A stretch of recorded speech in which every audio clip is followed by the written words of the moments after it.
مسؤوليinta gobolka Sare ayaa maanta ka qayb galay kulan ballaaran oo lagu soo afjarayay xiisadii dhawaan ka dhacday deegaanka Gobolay ee ka tirsan gobolka Sare. kulankan oo qaatay in muddo ay ka qayb qaateen uqaaliye waxgarad tiro badan oo daneynaya in xiisadani ku dhamaato guul gacmeys qabsi ayaa ahaa mid in badan laga dhursugayay go'aamada ka soo bixi doona. waxaana kulankan ka hadlay xubno kamid ah guddiga gacanta ku haysay oo ku dhawaaqday go'aamadii ka soo baxay dhacdadii dhawaan ka dhacday deegaanka Gobolay iyo sidoo kale odayaal ka soo jeeda labada dhinac ee maanta loo dhameeyay xiisadan oo sheegay inay si weyn ugu qanacsan yihiin. waxay sidoo kale guddida ku amaanay dadaalka baaxadda leh ay u galeen sida ay u saafjari lahaayeen xiisadaasi.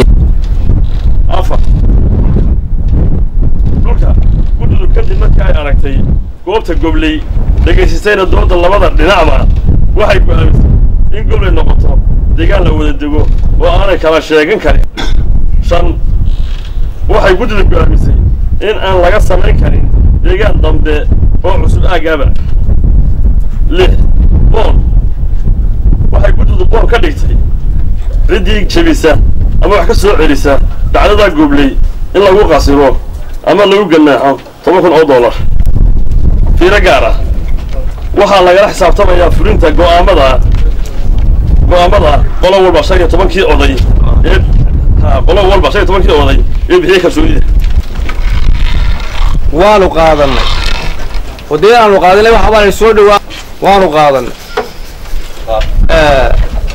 waana ku shaqaynayna ilaahay intuu nagarasiyo nabadgelyada.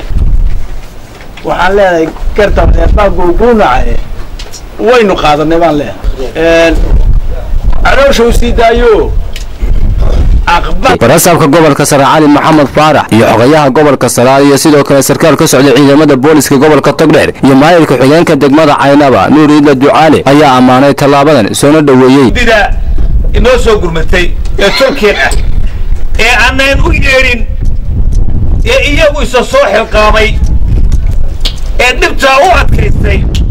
waxa la jazakallahu khayr baa leeyahay qalbi wanaagsan ku wada noolaada wara hadalka iyo salaanta wanaagsan nabadgelyada la socotaa waxbarashadu nabadgelyada ay la socotaa raashidka wanaagsan iyo hurdada wanaagsan nabadgelyada ay la socotaa. Maslax Salabaan Sidde Home Cable TV Caynabo.